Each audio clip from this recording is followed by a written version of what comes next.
todo o estudo de acesso à justiça está ligado inicialmente às pesquisas desenvolvidas por Mauro Capelletti e Brian Garth. Estudo famoso que fala sobre as ondas renovatórias de acesso à justiça. Nesse movimento global, que foi mapeado nos anos 70, e embora tenhamos aprendido muito sobre essas ondas, já podemos tratar da nossa própria concepção de acesso à justiça. Para isso, é necessário entender o que é próprio do Brasil nesse debate. O acesso à justiça como um direito social, enquanto perspectiva metodológica, e a construção de uma agenda de pesquisa e extensão.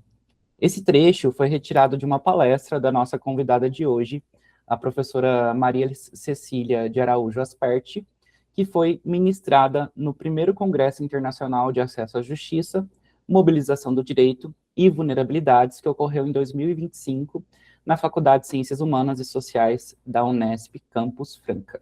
A professora Maria Cecília, nossa convidada de hoje, é professora da Escola de Direito da Fundação Getúlio Vargas de São Paulo, FGV Direito de São Paulo, e coordenadora do Núcleo de Acesso à Justiça, Processo e Meios de Solução de Conflitos e do Grupo Acesso à Justiça, Desastres e Mudanças Climáticas.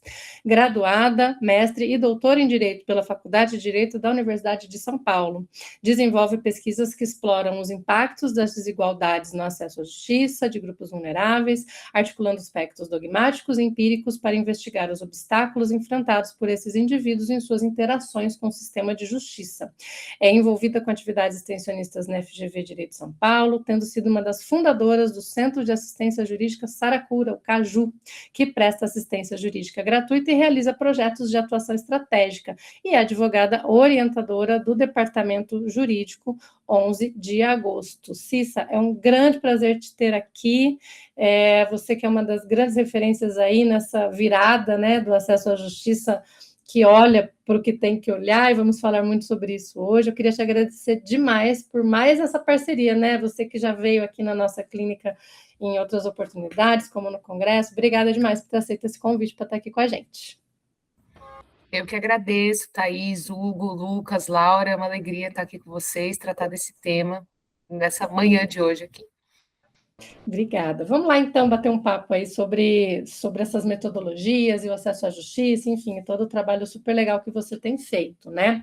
E vamos retomar a discussão, inclusive, que você mesmo nos trouxe no Congresso, desse trecho que o Hugo acabou de ler para a gente, né, da sua palestra, que, inclusive, pessoal, para quem está ouvindo e ficou curioso, está disponível no nosso site do YouTube, tá bom? A palestra completa que a professora Maria Cecília proferiu lá no Congresso. Então, retomando essa discussão, né, você nos trouxe a relevância de pensar em uma agenda própria do acesso à justiça no Brasil, né?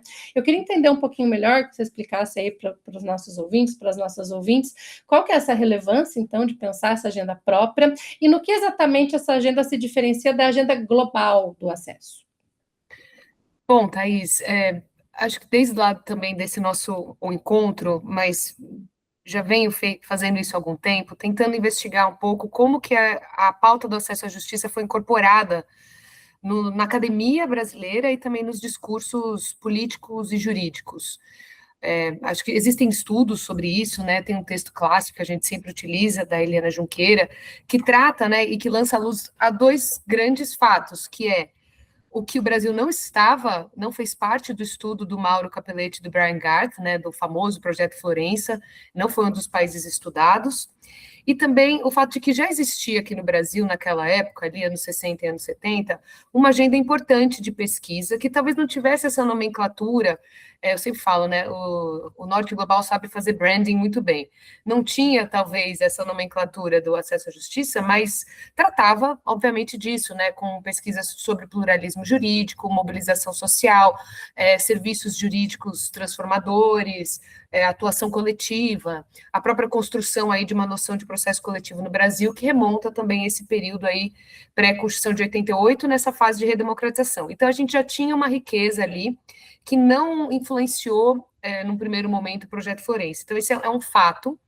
Só que aí vem uma outra questão também, né? O relatório do Brian Garth e do Mauro Capelletti, ele foi traduzido em 88 pela Ellen Grace apenas na sua parte inicial, né, que é na sua introdução, que faz um panorama e que traz aí uma tentativa de definição do acesso à justiça.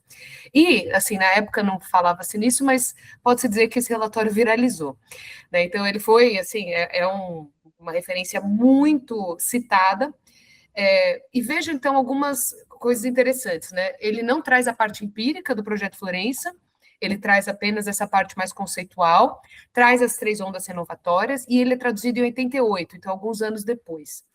E aí a gente vê essa incorporação da agenda global, vamos chamar, que naquela época nem chamava tanto de agenda global, uma agenda talvez internacional aí do acesso à justiça, ela foi muito trazida aí nesse discurso jurídico-político, então incorporado aí nos debates pós-88 de reformas da lei do CDC, da lei de ação coletiva, do próprio juizado especial, nesse momento aí da nossa história político-jurídica. Então, acho que a gente tem esses 2 fatores, o fato que a gente já tinha uma agenda de pesquisa, muito da nossa construção, da nossa sociologia jurídica no Brasil, pré-Projeto Florença, e a forma como a incorporação se deu, em outras palavras, muito dogmática, pouco incorporando a agenda de pesquisa empírica, né, do survey, que foi efetivamente o core ali do Projeto Florença. Então, eu acho que a gente tem no Brasil esses 2 fatores históricos para entender como que a pauta de acesso à justiça se consolidou. E acho que algo que a gente sempre estuda, né, como também, uma vez incorporado no discurso das reformas legislativas, processuais, judiciárias, o significado de acesso à justiça foi sendo transformado. Então, num primeiro momento, como uma perspectiva de universalização do acesso à justiça quase como um metadireito para acesso a outros direitos, que tem muito a ver com esse contexto pós-Constituição, né, de uma grande esperança, né, de grandes perspectivas com o papel transformador do direito e do judiciário.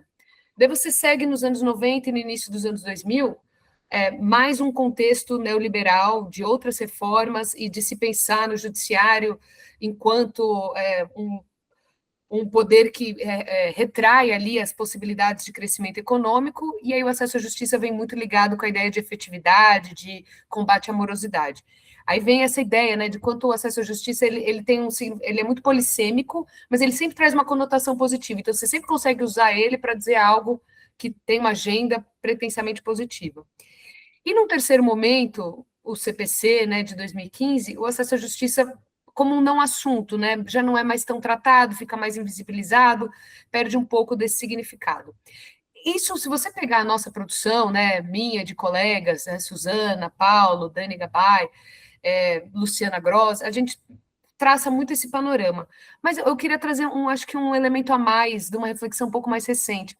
Eu acho que no Brasil a gente está ressuscitando essa agenda de acesso à justiça, eu diria principalmente ali no contexto pandemia, pós-pandemia, e ao redor do mundo também uma ressignificação dessa agenda em virtude ou em decorrência aí de todas as transformações não positivas, né, negativas que a pandemia trouxe em termos de acesso à justiça. E eu li recentemente um artigo do Brian Garth, bem recente mesmo, foi publicado agora em 2025, que ele fala que o Brasil é um grande protagonista nesse movimento de ressurreição do acesso à justiça. Então, eu sempre falo, né, da importância da nossa agenda brasileira, e eu até, assim, um pouco até um certo ressentimento do quanto o Norte Global não olha, né, para a nossa produção, para a produção latino-americana, e para todos os desdobramentos que foram feitos no Brasil, tanto antes do Projeto Florença, quanto depois. Mas esse texto do Brian Garth me fez, talvez, enxergar de outro modo. Querendo ou não, tem muitos olhares para o Brasil e para a América Latina hoje. Acho que a gente tem aí também, na atualidade da discussão do acesso à justiça, uma importância grande da Rebecca Sandford, né, e de todo o grupo que ela representa, e ela está muito dedicada a olhar para a América Latina, para olhar para o Brasil, já veio aqui algumas vezes. Então, eu queria, assim, começar, acho que a nossa conversa, dizendo que acho que nós estamos ocupando o assento da frente nessa discussão. Porque, por mais que, obviamente, nós vivemos um contexto neoliberal e com grande penetração de discursos neoliberais, ainda existe no Brasil uma construção de pesquisa e uma construção acadêmica, sociojurídica do acesso à justiça, que defende valores outros que não essa agenda neoliberal predominante, que talvez no Norte Global isso seja irresistível, entendeu?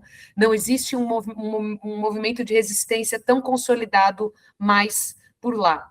Então, quem ainda busca uma certa resistência, resgatando e ressignificando valores, talvez, de uma ideia de estado de bem-estar social, que é muito a gênese da ideia de acesso à justiça, está olhando para o Brasil e para a América Latina. Muito legal. Eu te falei, inclusive, né, que tivemos um evento lá em Brasília, na Escola Superior do Ministério Público da União, e vieram algumas professoras e professores da Universidade do Chile, a professora Renê Rivera, por exemplo, né? E aí surgiu muito dessa discussão, dizendo, olha, precisamos de uma agenda latino-americana, né? Então, por que não pensarmos também nisso, né? E você tem pensado nisso também, né? E talvez construir essa agenda latino-americana, porque temos problemas comuns que precisam ser olhados aqui com as nossas metodologias, inclusive, né?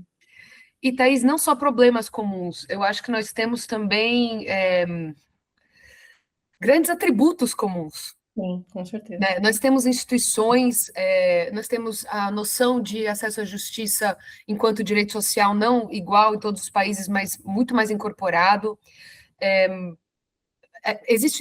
Os desenhos institucionais não são idênticos, né, ao redor da América Latina, mas existe uma preocupação com os serviços jurídicos que é muito mais pública, né, publicizada, no sentido de ser considerado um serviço que deveria ser um serviço público, valores culturais mesmo, e também uma construção comunitária e perspectivas de mobilização social muito históricas. Então, eu diria para vocês, na verdade, que a gente tem uma riqueza na América Latina de desenvolvimento do acesso à justiça enquanto política pública, que é algo que eu sustento. Eu sempre falo, né? O acesso à justiça não é só acesso ao judiciário. Não, concordo. Só que o acesso à justiça é política pública. Você pode ter iniciativas privadas excelentes. Acho que a gente tem que ter incentivos para a mobilização da sociedade civil, mas o Estado tem um dever de prestar acesso à justiça. Então, nós temos essa cultura, esse discurso, essa visão, né, mais disseminada, e temos também, assim, em termos de movimentos sociais, uma riqueza muito grande. E um terceiro pilar que a gente conversou muito, né, naquela oportunidade na Unesp, que é a extensão universitária, que, assim, quando você conversa com norte-americanos e europeus, eles não conseguem nem entender o conceito de extensão universitária, eles associam a noção que eles têm de clínica, que já é diferente da nossa noção de clínica, porque a nossa noção de clínica é muito melhor trabalhada com a nossa noção de extensão universitária. Então, eu diria que, além de problemas estruturais, de desigualdade, né, que nós vivenciamos, de vulnerabilidades na América Latina, talvez mais ainda, hoje eu acho que a gente precisa se focar naquilo que nós temos, que é muito mais avançado do que no âmbito do Norte Global, nesses aspectos. Professora Cecília, eu estava aqui pensando, enquanto você estava falando, nessa viagem, né, pela América Latina. Vamos focar um pouco agora no Brasil. Eu queria saber, na sua perspectiva, tendo em vista os seus estudos, as suas pesquisas, quem e como se acessa a justiça hoje no Brasil? Bom, eu acho que se a gente pegar essa perspectiva histórica desde a Constituição de 88, é inegável que a gente teve significativos avanços em termos de ampliação do acesso à justiça. Tanto com a tutela coletiva de direitos, com a maior pulverização do judiciário, né, geograficamente falando,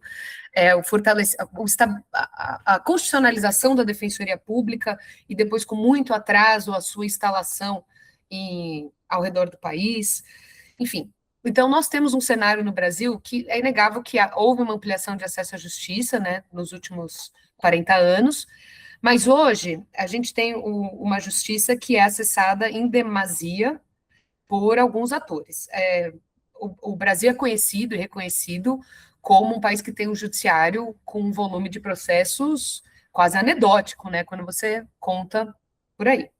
Mas a gente, é quase um discurso que eu me sinto até repetitiva, mas isso não se traduz num acesso à justiça disseminado, pulverizado, que atinge as camadas e os grupos mais vulneráveis.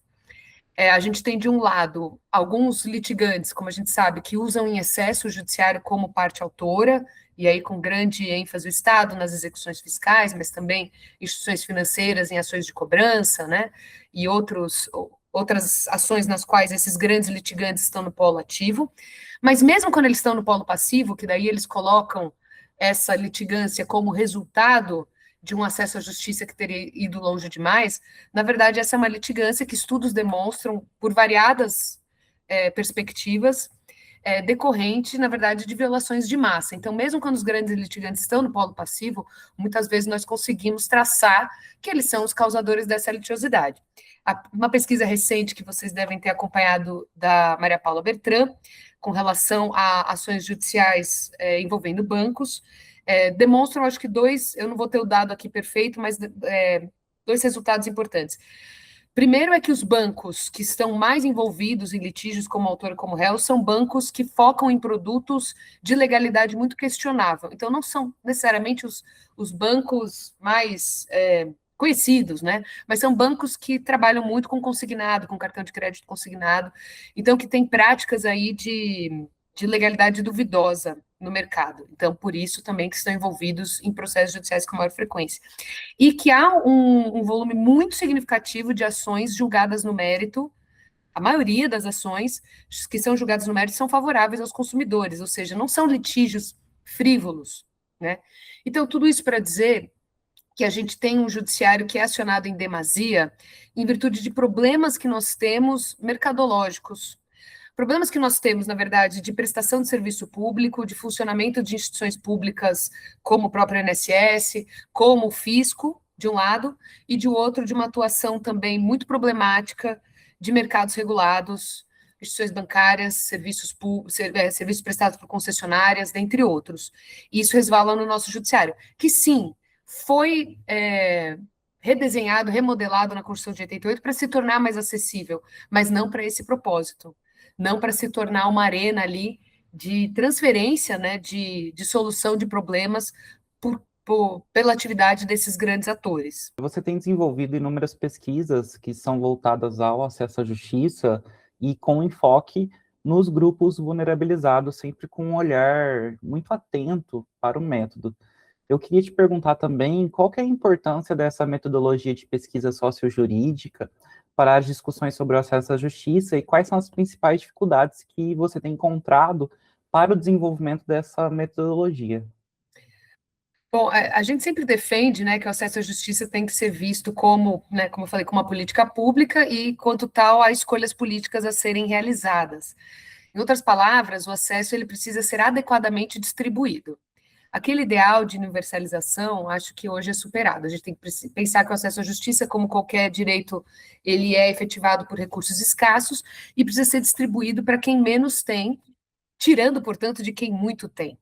Que é exatamente o que a gente estava aqui conversando. Então, é preciso diagnosticar quem tem acesso de mais para redistribuir para quem tem acesso de menos.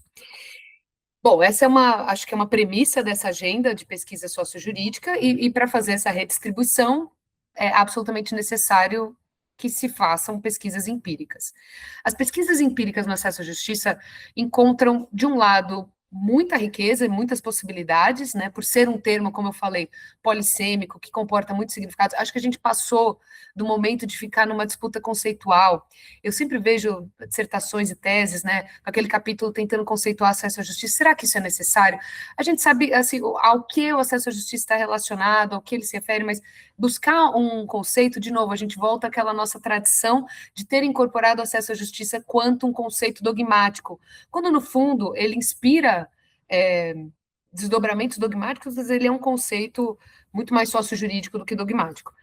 Né? Isso dito, a gente tem uma riqueza muito grande de possibilidades de estudar o acesso à justiça. Então, tanto olhando, né, como a Rebecca Sandford fala, de baixo para cima, ou seja, né, qual a percepção e a experiência que os usuários têm no sistema de justiça, quanto ainda é necessário, embora seja uma pesquisa mais, entre aspas, fácil de se fazer, mas ainda é necessária, de cima para baixo, ou seja, qual a resposta que as instituições de justiça dão para os seus usuários nas mais variadas formas. Então, é muito mais comum, talvez, a gente ver essas pesquisas de cima para baixo, que muitas vezes são pesquisas jurisprudenciais, né? Quais são as decisões, como elas são tomadas, ou entrevista com os atores institucionais, mas essa análise de desenho institucional e de resposta institucional, do que a pesquisa sobre a experiência e avaliação do usuário, ou o comportamento do usuário, porque ambas são necessárias, mas essa aqui, de baixo para cima, ela é muito difícil de ser feita.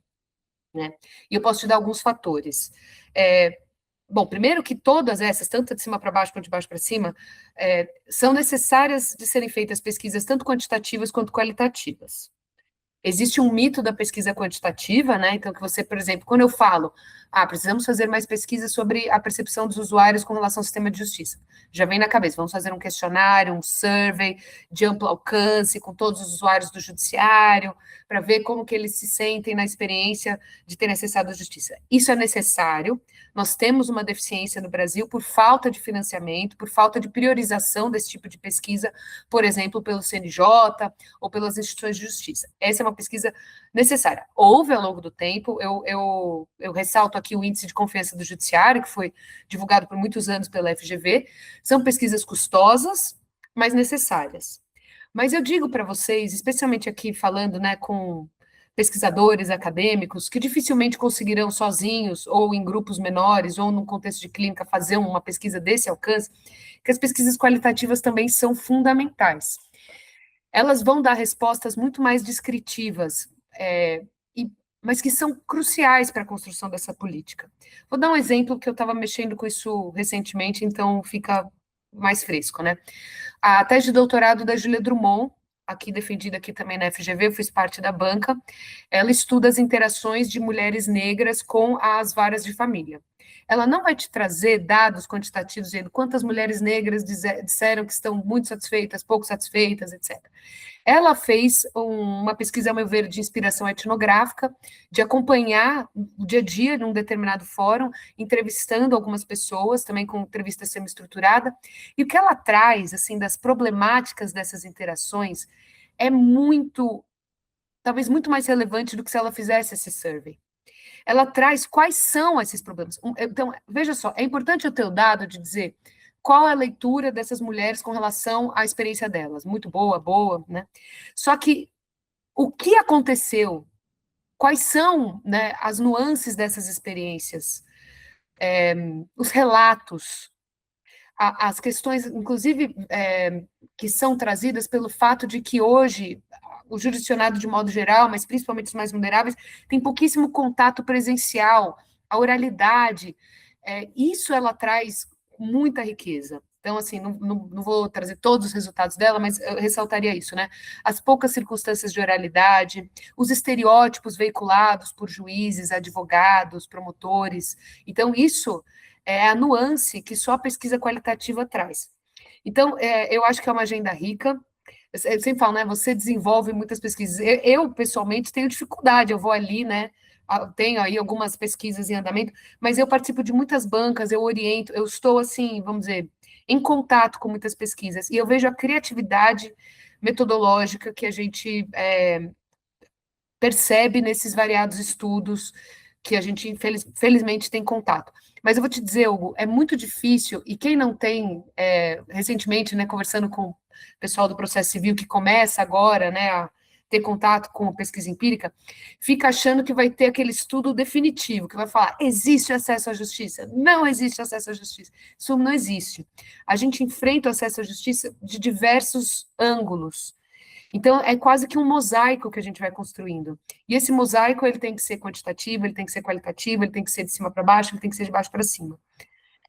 Então, eu vejo muito espaço para a gente construir pesquisas individuais, monográficas, né, porque fazem parte desse processo formativo, pesquisas coletivas também de fôlego, qualitativas, então, o papel do estudo de caso, o papel da entrevista, o papel do campo, né, da etnografia, e também a necessidade da gente ter mais estudos de fôlego ali, com quantitativos também para embasar as nossas escolhas políticas.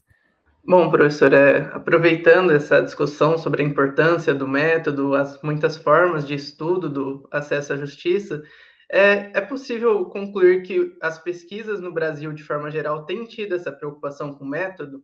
Quando a gente pega, por exemplo, a discussão recente da litigância predatória, que problemas relacionados ao método de pesquisa esse tipo de discussão carrega? Muito bem, acho que a gente, de novo, tem dois lados, né? De um lado, nós vamos ter um encontro de pesquisa empírica em direito com o maior número de inscritos. um negócio incrível, mais de 1.100 trabalhos, a gente tem nas pós-graduações cada vez mais linhas de pesquisa sociojurídicas, essa ressurreição que a gente falou, né?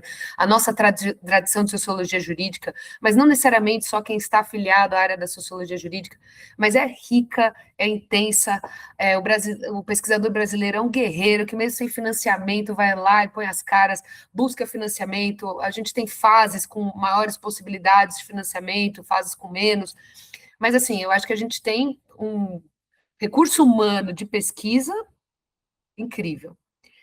Mas a gente vê também discursos do outro lado, né, vamos dizer assim, de quem talvez refuta a importância da ampliação do acesso à justiça, da redistribuição do acesso à justiça, quem talvez traz o discurso do acesso à justiça excessivo. A gente vê também tanto o discurso que é desprovido de empiria, então, que é retórico e que é muito poderoso, né, porque traz ali interesses econômicos e políticos muito relevantes, e também a empiria que é utilizada e interpretada de forma conveniente, e a produção de dados que foge à esfera acadêmica e que é feita nos próprios grupos de interesse, então, mediante consultorias, enfim, com o uso de recursos, porque pesquisa custa. Então, assim, em outras palavras, quem tem sai na frente, como diria Galanter, que, aliás, né, nos deixou recentemente, quem tem sai na frente também na pesquisa. Então, se de um lado nós temos aqui pesquisadores com garra e vontade, fazendo undos e fundos para conseguir produzir pesquisa, de outro lado a gente tem grandes litigantes com muitos recursos, conseguindo produzir pesquisas que sustentem os seus interesses. Aí a gente entra nesse duelo da pesquisa empírica, que isso se dá em todas as áreas, né? Eu acho que é o que a gente fala, a guerra de laudos, né? A guerra de estudos. Você consegue produzir narrativas diferentes e análises de dados diferentes, porque a produção de pesquisa empírica, ela não é neutra, né? Ela parte de premissas, ela parte de referenciais teóricos, ela cria categorias a partir também desses referenciais. Então, a gente tem esse cenário hoje. Então, temos, sim, uma produção acadêmica pujante, que vocês fazem parte, estão aí, representam também, mas temos, de outro lado, discursos difíceis de serem combatidos, porque também são embasados por dados produzidos ali com muito mais recurso, e cuja análise também é bastante questionável, né? O que esses dados efetivamente significam. Vou dar um exemplo, tá? Que eu acho que é interessante. Nem é, assim, um exemplo, porque não é o bem contra o mal, né? Falei um pouco, pareceu, né? Mas não é assim. Acho que são diferentes perspectivas. O caso aqui do consumidor.gov, que não é, de novo, uma iniciativa de grandes litigantes, é uma iniciativa necessária, louvável. Eu vou fazer o consumidor.gov hoje, sabe? É super importante. Você pode olhar o dado de que mais de 80% das reclamações são resolvidas no consumidor.gov, e com isso concluir que ele é uma plataforma incrível e que ela pode ser considerada como um requisito de interesse de agir para ingresso de demandas consumeristas. De novo, um salve para o consumidor.gov, amamos. Mas esse dado tem que ser lido também com dados sobre o perfil de quem acessa, que são, em sua maioria, pessoas com ensino superior, da região sudeste, né? E também com a forma como esse dado é coletado, que, por exemplo, quando o consumidor faz a reclamação e passa o prazo de resposta, ele não tem resposta, mas ele também não reclama, é considerado como um caso resolvido. Vocês veem que a pesquisa empírica, ela não é só coleta, ela é análise, ela é interpretação.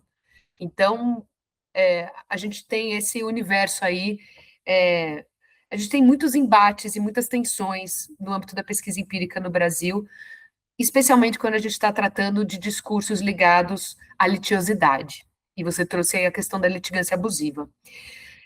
A litigância abusiva, o próprio termo foi criado a partir de grupos de interesses que querem fazer a consolidação desse discurso de que há uma litigância abusiva no Brasil. Isso vem, gente, se você pegar, remonta, né, por exemplo, nos Estados Unidos, dos anos 60, anos 70, da reforma deles de torts, né, de responsabilidade civil, a gente já vem toda a discussão da capacidade de grandes setores de construir discursos relacionados com a litigiosidade, que não são integralmente desprovidos de fundamento, mas é uma agenda política, mercadológica, de fortalecer, de moldar e disseminar esses discursos. A gente vai ver isso na indústria do tabaco, a gente vai ver isso nas indústrias, no mercado de seguros, nas instituições financeiras em geral. E a gente está vendo isso acontecer no Brasil, um esforço consciente de consolidar esse discurso. Não vamos negar que existe uma atuação da advocacia extremamente questionável, antiética, que também dá origem e fortalece esse tipo de discurso. Mas também há um esforço consciente de consolidar essa agenda. Mas aí a gente vê também dados sendo produzidos que precisam ser trazidos. Vou colocar só a pesquisa recente da ABJ, né, sobre a litigância abusiva, que questiona muito a representatividade, inclusive quantitativa, dessa litigância dita abusiva. Então, há dados hoje que nos fazem questionar a forma como esse discurso é construído. E dados quantitativos, e dados que não são produzidos só pelo IDEC, vamos dizer, só por organizações ali veiculadas à pauta de acesso à justiça. Cissa, e seguindo aí na discussão das metodologias, né, eu queria falar um pouquinho sobre a justiça centrada nas pessoas, né, que é esse projeto, podemos chamar de projeto, né, muito bacana. A professora Rebeca Sanford tem trazido muito dessa discussão, inclusive aqui para o Brasil, né, por conta dessa preocupação realmente de olhar para as perspectivas dos usuários, né. Queria que você falasse um pouquinho sobre a relevância dessa metodologia, ou dessas metodologias que podemos desenvolver dentro dessa ideia, né, de justiça centrada nas pessoas, e como que isso pode contribuir para a construção dessa agenda brasileira ou até latino-americana do acesso à justiça. Com certeza, eu acho que a justiça centrada nas pessoas faz parte, talvez, dessa nova, não gosto de chamar de nova onda, né, porque quantas ondas a gente vai ter, né, mas esse novo momento do movimento de acesso à justiça, vamos dizer, né, que tem aí um protagonismo grande, não na sua origem, tá? Eu acho que na origem é uma pauta da OCDE, enfim, de países do norte, não é uma pauta que se originou aqui na América Latina, mas que tem tido uma repercussão importante por aqui. Então, acho que, em termos positivos, essa é uma agenda que é bem própria para a gente tratar de política pública e política judiciária, porque ela trata de mensuração, né, da justiça. Se a gente vamos pegar aqui no contexto brasileiro, a mensuração da nossa justiça hoje, feita pelo CNJ, prioritariamente, está muito presente nas metas. E as metas do CNJ são todas quantitativas, e não só quantitativas, tá? Porque a gente pode ter metas de qualidade e de percepção do usuário quantitativas, mas elas não são ligadas à qualidade.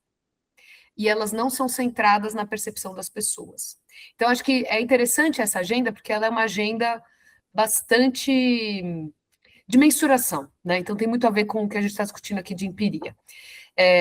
Vou dar um exemplo interessante, né?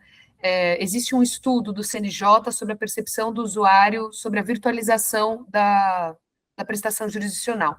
E é uma percepção predominantemente positiva. Quando você vai ver nos dados, de novo, quem respondeu são pessoas, grande maioria com ensino superior completo, todos aqueles problemas da pesquisa empírica. Aí eu tenho dados da ouvidoria da Defensoria de São Paulo, que coloca que a maioria dos usuários, que a Defensoria também passou por um movimento de virtualização na pandemia, que não retrocedeu, né? Então, hoje você tem ali boa parte dos atendimentos da Defensoria, o atendimento inicial sendo feito virtualmente. Mas existe a opção também do atendimento presencial. Mas a maioria dos usuários colocando que não teve um atendimento integralmente presencial e que preferia ter tido pelo menos parte do seu atendimento presencial. O que eu estou dizendo? Vamos pensar uma escolha institucional das instituições de justiça com relação à virtualização. Audiências virtuais, menos audiências, processo eletrônico, atendimento virtual, etc. Essa é uma escolha que hoje ela não é feita com dados baseados na experiência do usuário, da usuária, ou da percepção do usuário e da usuária. Quando a gente pega a agenda da justiça centrada nas pessoas, a gente questiona isso. Não seria uma escolha política, de novo, uma escolha política de acesso à justiça, que deveria ser feita com base em dados sobre a percepção do usuário e da usuária? Eu não estou dizendo para não virtualizar, gente, pelo contrário, eu acho que existem aspectos da virtualização que ampliam o acesso à justiça. Essa também é uma agenda da professora Rebeca, né? Como usar a virtualização em prol do acesso à justiça. Mas é o como, né? E acho que isso é o que que a gente precisa ter essa perspectiva da justiça centrada nas pessoas. Então, eu vejo com bons olhos, mas eu acho que a gente precisa tropicalizar essa pauta, porque ela ainda é muito calcada em noções de serviços jurídicos e serviços judiciais, bem dessa agenda neoliberal do norte, né, do que é serviço jurídico, serviço judicial. Ela não traz perspectivas sobre a atuação da comunidade, né, na transformação da justiça, e ela pode se transformar numa agenda mais clientelista, né? Então, assim, vamos avaliar o que o usuário quer e implementar isso. Até eu fiz uma apresentação para o Ministério Público sobre isso e um promotor falou, sempre lembremos que se a gente fizer um survey na população brasileira, a gente reduz a maioridade penal e introduz a pena de morte. Então, a gente não pode também falar que aferir a percepção do jurisdicionado é uma tarefa simplista da ditadura da maioria. Sempre lembremos, né? As minorias são minorias, né? Então, volta aquela resposta que eu dei à pergunta do Lucas. Mensurar a percepção, mensurar a avaliação do usuário não pode ser só feita dizendo acho isso bom, acho isso ruim, quantitativo, survey. A gente precisa ver as nuances, porque a gente precisa trabalhar a justiça centrada nas pessoas, com atenção aos vulneráveis, com atenção às minorias, com várias outras leituras.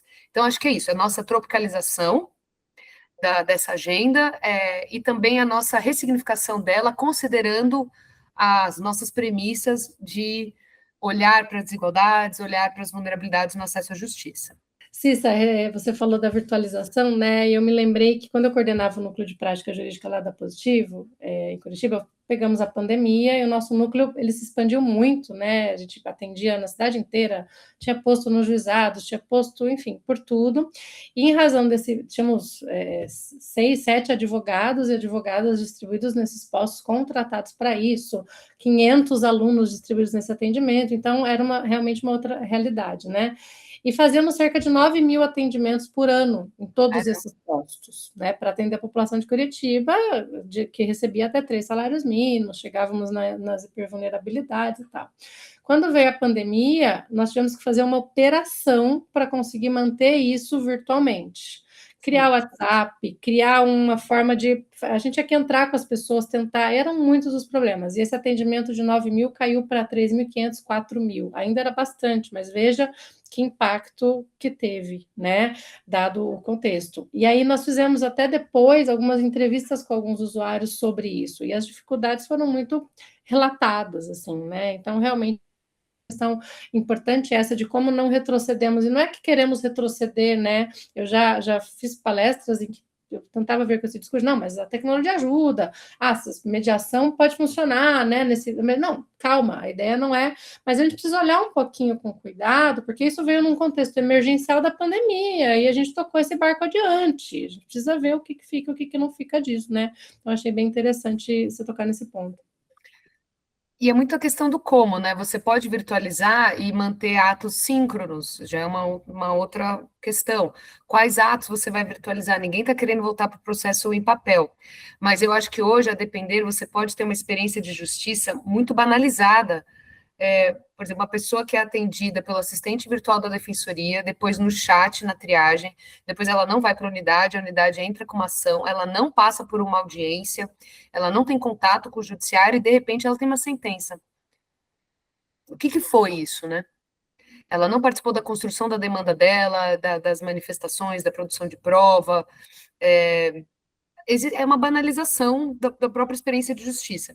Claro, tem demandas que talvez isso seja plenamente cabível, mas tem outras, acho que, e eu falo muito da realidade até do direito de família, gente, não estou nem falando, assim, de ações, de questões puramente jurídicas, é muito raro hoje a gente ter audiência, né, a Suzana está falando, né, que ela hoje está bom, sempre teve no MP, mas hoje está no fórum, no regional, eu falo, pouquíssimas audiências que são feitas.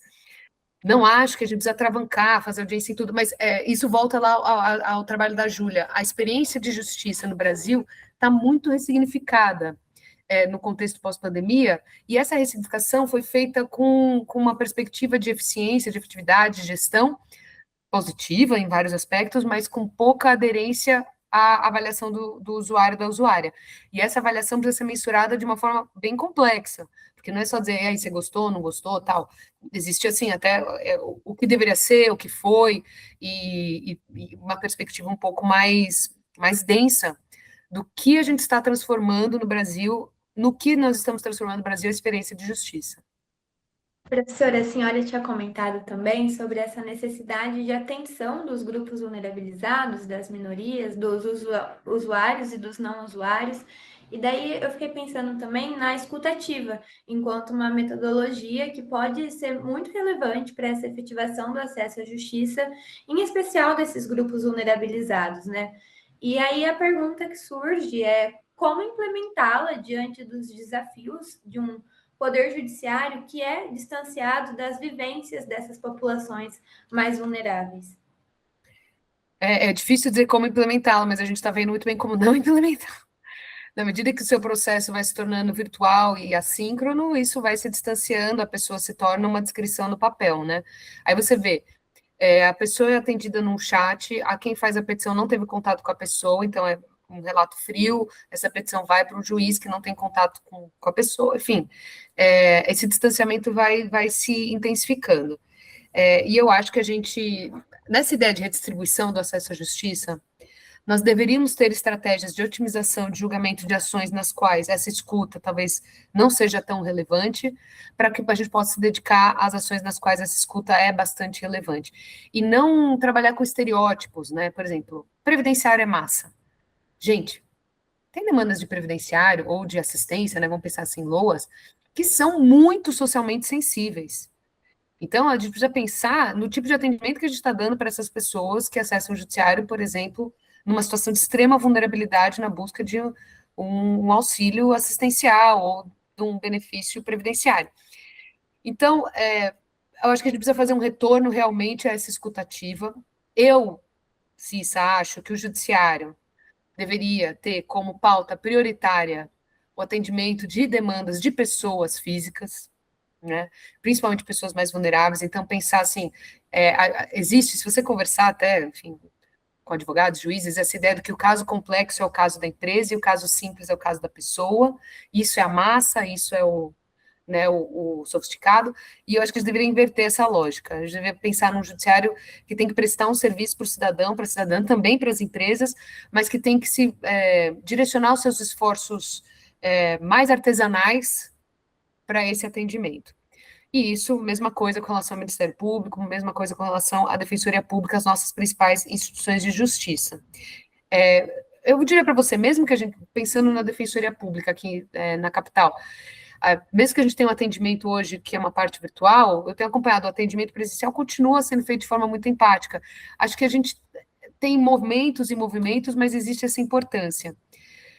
Temos que seguir com isso, né? E temos que fortalecer e pensar como que a gente constrói essa empatia institucional, né?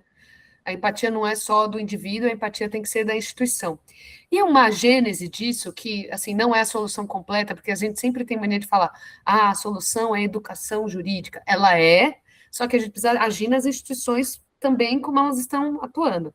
Mas, quando a gente trabalha no ensino jurídico com essa máxima, a gente forma profissionais que têm essa preocupação de que eles estejam. E aí entra a clínica, entra as entidades, entra a extensão, né, que eu falo, qual que é para mim o segredo das atividades extensionistas e de clínica que fazem atendimento ao público, né? Por que as pessoas, vamos pensar aqui, né? A gente sempre tem vou pensar aqui no DJ e no Caju, né, que são os meus dois aqui. Ambos ficam na região central. E a gente sempre se questiona, por que a pessoa foi ali na Bela Vista ou foi ali na Praça João Mendes e não foi na Defensoria? Tem uma série de razões, mas eu acho que uma delas é que o aluno, o estudante, a estudante, quando ele ou ela atende, existe uma entrega muito grande, uma entrega que vem desse lugar de humildade, né, de falta de experiência, de conhecimento em construção, que exerce uma empatia natural e também uma empatia ensinada, né, uma empatia do estudante, porque está ali escutando aquela demanda e dá uma importância grande àquilo, e também aquilo que a gente ensina, que você precisa dar uma importância grande àquilo. Então, assim, em outras palavras, eu acredito ainda que, com raras exceções, mas que o atendimento que a gente presta nas assistências jurídicas universitárias, nos seus variados formatos, é muito empático E esse é o seu grande trunfo, tanto no exercício da sua atividade fim, né, de prestar esse atendimento, quanto na formação de estudantes que tenham essa preocupação. Por isso que nunca vai acabar, mesmo se você tiver uma defensoria gigantesca, a assistência jurídica universitária nunca vai acabar. Exatamente, vamos seguir, né? E queria falar sobre isso, inclusive, Cissa, porque temos isso em comum, né? Estamos aqui com a nossa clínica ainda muito inicial, né? Mas, embora muito inicial, é o segundo ano dela, a coisa bombou. Nós não estamos nem dando conta das coisas, assim, porque aqui em Franca nós temos uma situação, já falamos isso em outros episódios, né? De muitas questões sociais que muitas vezes são subnotificadas, são colocadas, né, por trás de um discurso de uma cidade muito maravilhosa para se viver, né? E aí, quando a gente levanta o tapete, começamos a ver que não é bem assim. Então, temos problemas muito ligados à questão racial. Agora estamos trabalhando com a violência obstétrica, que tivemos uma lei recente aprovada pela vereadora Marília, né, sobre isso, então tem sido a pauta da clínica esse ano, e temos então buscado aí desenvolver essas metodologias. A gente começou de um jeito muito experimental, né, porque começamos a clínica ano passado e a gente foi trocando a roda com o negócio andando, né, e era o jeito que tinha de se fazer, às vezes é assim mesmo, mas aí fomos sentindo a necessidade de pensar metodologias de pesquisa que olham para a extensão, dada a importância da extensão para a gente pensar o acesso à justiça, né? Começamos com rodas de conversa, e isso tem funcionado muito aqui para a gente, né? A gente faz rodas de conversa, já fizemos com pessoas em situação de rua, já fizemos com mulheres negras, né? Já fizemos com pessoas negras em geral, para trabalhar as questões gerais raciais aqui em Franca, e tem sido uma metodologia que a gente decidiu investir nela, né? Porque parece que é uma metodologia que tem dado certo. Mas aí a gente esbarra em algumas coisas. Por exemplo, você vai fazer esse tipo de pesquisa, e aí você vai tentar submeter um projeto de extensão no comitê de ética. O comitê de ética, não, mas extensão não passa pelo comitê de ética. Não, mas tem que passar. Eu estou fazendo pesquisa na extensão. Ah, mas então você tem que apresentar um projeto de pesquisa. Mas, de certo modo, tudo aquilo que um projeto de pesquisa redondinho tem que ter para passar no comitê de ética, talvez na extensão a gente não alcance, né?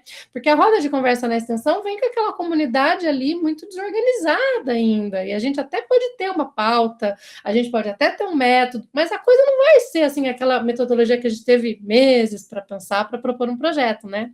Então, Sim. tem uma forma de fazer pesquisa na extensão que a gente tem que pensar. Por conta disso, até estamos criando aqui um núcleo de justiça centrado nas pessoas dentro da clínica, que vai ser um espaço da clínica para pensar essas metodologias de pesquisa para a extensão, de como fazer a extensão a partir de pesquisa séria, né? Pesquisa. E eu queria te ouvir um pouco sobre isso, né? Então, como que a gente traz a justiça centrada nas pessoas para dentro da extensão, para dentro das clínicas? Como pensar essas metodologias no âmbito da extensão para atender os fins da extensão, né? E qual é a importância disso tudo para essa agenda do acesso à justiça? São muitas perguntas em uma, mas elas dialogam.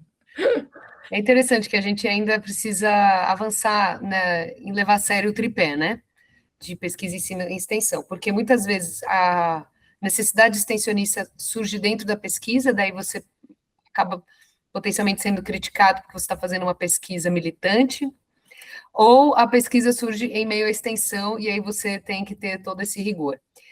Eu vejo isso mesmo no meu contexto lá, que é um contexto de grande valorização da pesquisa e também da extensão, mas a gente tem esses estigmas e esses obstáculos. O que é um contrassenso, porque eu vejo que a própria CAPES tem priorizado para suas avaliações de programas de PPGD a vertente extensionista. Então, a gente precisa repensar. A gente precisa repensar, existe um grande desconhecimento dos dois lados, mas eu acho que principalmente de quem faz pesquisa, que acha que faz pesquisa pura, de achar que extensão é militância, que então não se dialogam. Pensando assim na nossa experiência, o que parece que tem sido mais fácil é realmente ir da pesquisa para a extensão, infelizmente, por conta de todas essas formalidades que você falou. Vou dar um exemplo. A gente tem um grupo, já vai fazer 5 anos, de acesso à justiça e desastres, que a gente começou como extensão. E a gente foi vendo a dificuldade de dar alguns saltos mais de pesquisa. Então, a gente fez o contrário, a gente transformou ele em grupo de pesquisa e tem ali a inspiração de fazer atividades mais extensionistas, né? De outra parte, assim, as clínicas na GV sempre fazem atividades de pesquisa e a gente tem tentado, sim, passar por comitê de ética e colocar como uma atividade de pesquisa dentro da nossa prática extensionista. Infelizmente, acho que a gente tem que partir da pesquisa para a extensão, porque a extensão ela é muito mais flexível, né? A pesquisa é que traz essas discussões. Recentemente, a gente apresentou um texto lá na GV, foi dito, isso não é, para um colega, isso não é pesquisa, porque isso é engajado e tal. Assim, o mito da neutralidade da pesquisa segue a mil, né? Mesmo com a gente, né, vendo aí que não é esse o caso. Mas eu acho que a gente precisa, dentro das nossas instituições, também provocar que esse tripé, ele não é um tripé separado. Eu faço uma atividade de extensão, eu faço uma atividade de pesquisa, eu faço uma atividade de ensino. Ele é idealmente conjunto, especialmente quando a gente fala de acesso à justiça e comunidades vulnerabilizadas, porque senão você faz uma pesquisa extrativista. Outro dia eu vi essa expressão, e foi um branding do Norte Global de novo, mas eu vou me apropriar, apropriação cultural, que é a pesquisa extrativista. Então, você vai lá, entrevista a comunidade, faz, acontece tal, e não tem nenhum retorno, não tem nenhuma devolutiva. Eu cito também o Maurício Monteiro, que é pesquisador, mediador e sobrevivente do Carandiru, sobrevivente do cárcere, e ele tem uma participação muito intensa na GV em vários aspectos, e ele sempre fala isso, quantas pessoas fizeram seus TCC, seus mestrados, seus doutorados, suas pesquisas com base no Carandiru, e o que nós, sobreviventes, vítimas, familiares, ganhamos com isso. Nós continuamos na mesma situação. Com exceções, claro, a gente vê ali todo o movimento do grupo da Maíra, né, do grupo de pesquisa de violência de Estado, direito e violência de Estado, que faz um trabalho sustentável, né, com relação a esse tema há, acho que mais de 15 anos, e mantém essa interação. Então, acho que uma grande defesa que a gente precisa fazer da pesquisa na extensão é para a gente não fazer pesquisas pretensamente neutras e extrativistas, né? Isso perpassa, Thaís, também da gente ter propostas de pesquisa sustentáveis que se dão, a gente sempre fala, fazer 1 ano, 2 anos. Tem alguns temas e algumas comunidades que, quando a gente intervém ou que a gente atua em conjunto, a gente precisa fazer isso ao longo de bastante tempo, tanto na extensão quanto na pesquisa. Então, assim, dando muitas voltas, mas talvez tentando concluir, se a gente fizer uma boa articulação, a extensão vai melhorar a forma como a gente pesquisa. E a pesquisa certamente vai melhorar a forma como a gente faz extensão. Professora, também nessa continuação, assim, né, das atividades extensionistas e do enfoque na justiça centrada das pessoas, em que medida a assistência jurídica gratuita, que é constitucionalmente assegurada, ela pode ser trabalhada como uma política pública nas clínicas jurídicas? Bom, algumas perspectivas, né? Eu acho que as clínicas, vou colocar aqui no mesmo balaio, não só clínicas, mas também entidades estudantis, iniciativas voltadas ao acesso à justiça em formatos variados, né? Porque acho que a clínica é um formato, mas tem formatos de outros, né, que não são necessariamente da clínica. Como vocês mesmos relataram, né, existem várias iniciativas possíveis de se promover o acesso à justiça num contexto universitário, vamos dizer, né? Há iniciativas que são mais focadas em algo que seria um litígio estratégico, você vai lá, faz um amicus curiae, né, que nem vocês, ou intervenções, como vocês comentaram também, fazer aí com a professora Maria Elisa, iniciativas como que a Thaís relatou há pouco, que estão muito focadas, acho que talvez numa assessoria popular, né, num movimento aí em conjunto com a comunidade, e a assistência jurídica gratuita, na hora que você coloca, que eu acho que é aquele atendimento inicialmente individual, mas que também pode dar origem a pretensões coletivas, que parece quantitativamente irrelevante, dado o volume, na necessidade, né, que existe nas nossas cidades, né, ao redor do Brasil, mas, como eu falei, qualitativamente é muito importante. Eu já participei de alguns debates em eventos sobre clínicas que diminuem muito a importância da atuação universitária na assistência jurídica, né? Não, a gente tem que fazer advocacy, a gente tem que fazer litígio estratégico e tal. E eu sempre sou uma voz de resistência. A gente tem que fazer tudo isso e tem que fazer, sim, o atendimento e assistência jurídica individual, pelas razões pelas quais eu já trouxe aqui. Isso, ainda existe uma demanda, é uma demanda invencível. As universidades fazem parte do movimento que é necessário para atender essa demanda. Se nós não fazemos talvez uma diferença quantitativa, nós fazemos sim uma diferença qualitativa, que seja para uma pessoa ser bem atendida quando vai ser atendida numa entidade estudantil, e quando ela vai na defensoria, ela vai exigir esse mesmo padrão, Então, a gente estabelece também padrões de atendimento, padrões de empatia, experiências de justiça mais valorizadas, né, e valorosas. Não que necessariamente o atendimento universitário é sempre melhor que o da defensoria, mas a gente pode também nos colocarmos aí dentro desse tabuleiro para estabelecer padrões de atendimento mais, enfim, sempre primando aí por uma excelência, por uma escutativa, por um atendimento transformador, e é esse papel formativo que eu falei para você. Então, é fundamental. Eu acho que a gente tem que sempre olhar as condições que cada instituição tem. Vou dizer para você, né? A GV, a Escola de Direito da FGV, teve a sua primeira turma ingressante em 2005, fez então 20 anos, e foi ter a sua entidade de assistência jurídica apenas em 2019, por uma série de fatores, mas porque o atendimento individual, ele precisa de estrutura humana, estrutura física, precisa ter uns professores, advogados muito loucos, que nem eu e colegas, que vão lá e colocam a sua OAB na roda. Então, não é para dizer assim, todos os cursos de direito precisam fazer isso, porque é muita responsabilidade. Tem dia que eu acordo e me pergunto, quão louca eu sou. Mas, então, assim, não é algo que todos, como eu falei, existem muitas contribuições e muitos movimentos a serem feitos, a assistência jurídica não é o único, e demanda muita estrutura, mas é importante que haja, sim, cursos de direito que se configurem para fazer esse atendimento dessa forma. Seguindo aqui, encaminhando para o fim, professora Cecília, quais são os seus próximos passos? Você está pensando em alguma área específica de atuação para aperfeiçoar essa metodologia de pesquisa no acesso à justiça? E como que você pensa em explicar o que a gente faz aqui no Brasil? Você falou que no início da nossa conversa que estadunidenses, europeus, eles não entendem o que é extensão. Não. Se a gente pudesse colocar em termos simples para a nossa audiência, o que você diria sobre o conceito que seria palpável? Eu acho que existe um abismo sociocultural, às vezes, que talvez nem permita que essa explicação atinja o seu objetivo, mas a gente tem que tentar, né?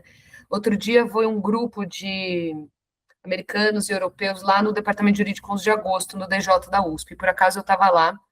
O DJ tem hoje mais de 2.000 processos, o DJ fez 107 anos, tem mais de 150 alunos atendendo lá, gerações e gerações de pessoas que atenderam e que continuam. Eu fiz 20 anos de DJ esse ano. Como é que você explica para um americano essa estrutura, né? E que, como eu estava respondendo para a Laura, por mais que eu falei aqui números, nem são os números que importam. Existe uma porta aberta na Praça João Mendes, nem sei se foi na Praça João Mendes, mas ali na região, há 107 anos, e que nunca foi aberta sem alguém esperando do outro lado. Então, isso é simbólico. Eu acho que existe, eu não falei isso para você, Laura, na resposta, mas eu vou falar.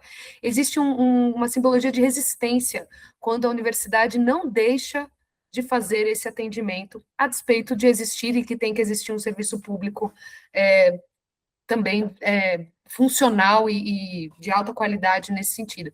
Então, eu explicaria um pouco para, enfim, quando a gente traz a importância da extensão, eu lembraria, né, os estrangeiros, nós somos o país de Paulo Freire, e que sempre seremos, né, então que a gente acredita no ensino jurídico transformador e no nosso papel de resistência em tempos difíceis, em tempos melhores e piores, como a Thais falou, eles estavam lá atendendo virtualmente, assim como a gente estava aqui também, tanto no DJ quanto no Caju, e fazendo transformações locais e transformações regionais, que essa é a nossa visão sobre a extensão enquanto o diálogo necessário, não é incremental, não é para o nosso crescimento pessoal, é obrigatório entre a universidade e a sociedade. Lembrando que nós somos um dos únicos países que a universidade é pública.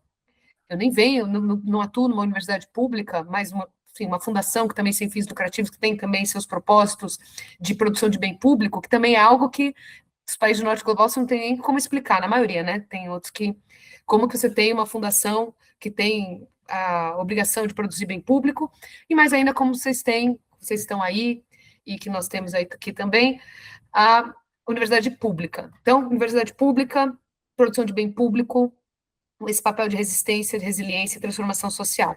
E voltando, assim, para o que eu pretendo fazer agora, eu acho que eu teria aqui dois grandes aspectos. Eu ingressei há pouco tempo no PPGD da GV, foi em 2024, então tenho agora meus primeiros orientandos, primeiras disciplinas, enfim.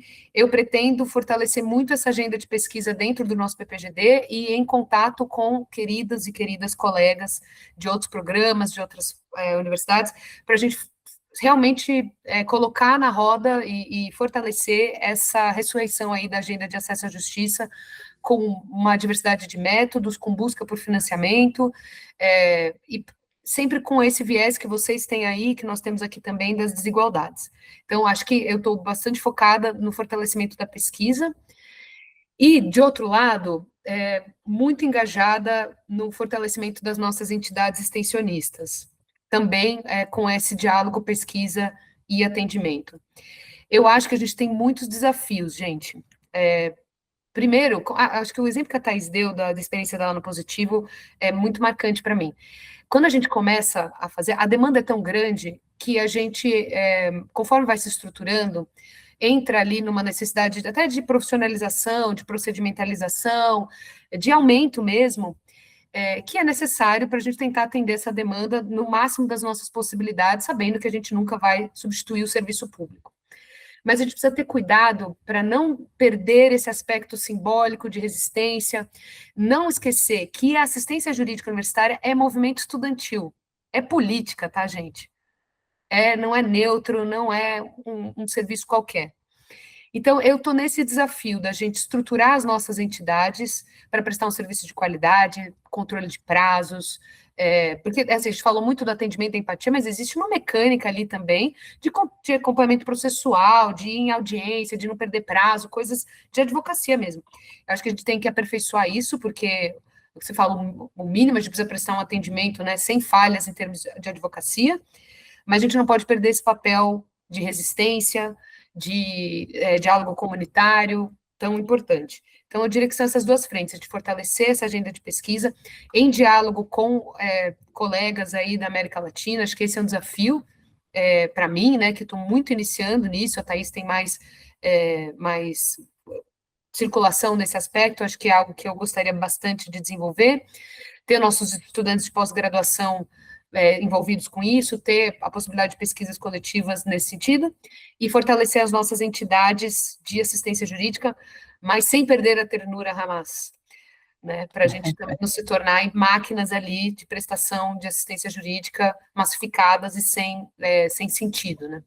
E chegamos ao fim aqui do nosso episódio, professora Cecília, agradecendo a participação aqui dos nossos alunos também, Laura Picasio e Lucas Drabeck, que são alunos da graduação e também são membros aqui da Clínica de Direitos Humanos. E antes da gente encerrar, a gente tem o costume de pedir dicas culturais para os nossos entrevistados, para quem está aqui com a gente, o Lucas, Laura, Thais também, caso queiram dar alguma dica de livro, música, série, filme, eventos culturais que estejam em vistas. O que você me diz, Cecília? Eu preparei isso, né?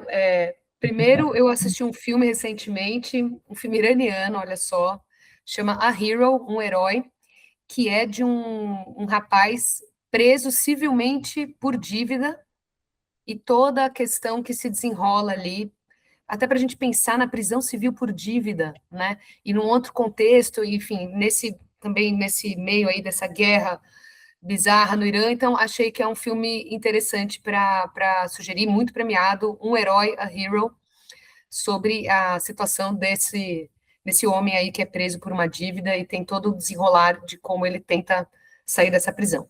Além disso, eu sempre indico, né, sobre Com a Palavra Luiz Gama, esse livro da Lígia Fonseca Ferreira, que tem as cartas do Luiz Gama para o jornal Republicano, dentre outros textos dele. Eu gosto porque eu lembro quando a gente começou um debate sobre a advocacia pro bono do Brasil, você falava, o Brasil precisa ter uma advocacia pro bono, né, como tem nos Estados Unidos, que é obrigatório, os advogados fazem advocacia pro bono. Eu falo, gente, nós fazemos advocacia pro bono sem esse nominho dos tempos remotos, pré-abolição, e uma advocacia estratégica, a atuação estratégica do Luiz Gama é de uma sofisticação que até hoje merece ser estudada, né? Então, viva aí também esse livro. Mais uma indicação, última, esse livro aqui, Como Perder um Ente Querido, Histórias de Rio e de Mar das Populações Atingidas pelo Desastre da Samarco, esse pela editora da FGV, feito pelo Centro de Estudos em Sustentabilidade, o FGV-SES. Eu não participei desse livro, mas eu participei do projeto Rio Doce, que nós fomos assistentes técnicos do Ministério Público Federal, no diagnóstico dos danos socioeconômicos das pessoas atingidas pelo rompimento da barragem, pelo desastre causado pela Samarco e suas mantenedoras, e esse livro traz as narrativas das pessoas atingidas que foram coletadas ao longo desse período. Nessa ideia de justiça centrada nas pessoas, grupos vulneráveis, acho que vocês já discutiram isso aí também no podcast, a gente precisa tratar da situação das pessoas atingidas por desastres. E o bacana desse livro é que são as narrativas das pessoas ao longo de toda a bacia do Rio Doce, que atravessa aí Minas e Espírito Santo. Então, ficam essas 3 dicas aí para vocês. Super dicas. Dicas sensacionais, isso, obrigada. Eu vou indicar a palestra da professora Cecília, do nosso congresso, que está lá no site, e tem um podcast, gente, já que falamos aqui de justiça centrada nas pessoas, estávamos falando um pouquinho sobre isso nos bastidores, né? É um podcast da Universidade Adolfo Ibáñez, lá do Chile, do professor Ricardo Lilo, né, Cissa? E esse podcast se chama Direito e Sociedade. E o terceiro episódio, se eu não me engano, acho que é o terceiro episódio, é sobre justiça centrada nas pessoas, que foi gravado com o Ricardo Lilo, explicando o projeto de justiça centrada nas pessoas que eles têm lá, que tem um olhar sobre a tecnologia, né? Tem vários episódios super legais nesse podcast, gente, é muito bacana. E esse específico fala sobre a justiça centrada nas pessoas. Laura e Lucas, contribuam aí. Querem dar alguma dica? Não é nem mais uma dica, mas talvez um convite para o nosso evento, né, que vai acontecer. Fala um pouquinho, então. No dia 12 de maio vai acontecer um evento da clínica que vai lançar o livro organizado pela professora Thaís e pelo professor Aguinaldo sobre vulnerabilidades. E também vai ter o lançamento do núcleo de justiça centrada nas pessoas aqui da clínica. Então, acho que é mais um convite mesmo para conhecer esse nosso trabalho nessa frente. Acho que é por aí. Lucas, quer falar alguma coisa? Nossa, depois de tantas dicas e esse convite maravilhoso, acho que ficou meio limitado, não sei nem dica dar. Mas acho que é só agradecer esse episódio de hoje, a participação da professora Cecília e as dicas também, o convite feito pela Laura e as dicas das 2 professoras. Muito obrigado, gente. É isso aí, Cícero, eu quero agradecer demais a você, foi maravilhoso esse bate-papo, não dá vontade de parar, né, porque tantas coisas aí que a nossa mente fica borbulhando aí, dá muita vontade de seguirmos aí com até mais projetos do que já temos, então obrigada demais aí pela tua contribuição sempre muito generosa, né, com acesso à justiça, com a educação, com a gente aqui, foi bom demais ter você com a gente. Eu que agradeço, gente, foi muito bom. Sempre que puder, me chamem, e fico muito feliz de saber que vocês vão lançar esse núcleo de justiça centrada nas pessoas. Acho que é uma iniciativa perfeita e que vamos ter bastante sintonia aí para fazer projetos juntos. E a próxima vez, professora Cecília, você tem que vir a Franca também, né? Pois é. Já esteve aqui virtualmente 2 vezes, agora tem que ser a terceira presencial. Pois é, eu estava conversando com a Maria Elisa, com a Thaís em outros momentos. Quando é mais depois, assim, do final do semestre, já é bem mais viável, mas eu quero ir sim. É isso, então. Professora Maria Cecília Asperti, muito obrigado mais uma vez. Muito obrigado, professora Thaís Pascoal. Muito obrigado, Lucas Drabeck e Laura Picácio. Eu sou o Rafael Soares, ficamos por aqui hoje. Esse episódio estará disponível nas plataformas Spotify e YouTube. Você ouviu mais um episódio do podcast Acesso para Quem, uma produção da Clínica de Direitos Humanos da Unesp Franca. Para conhecer mais sobre esse projeto, acesse cdh.franca.unesp.br/ e nos acompanhe no Instagram, @cdh.unesp.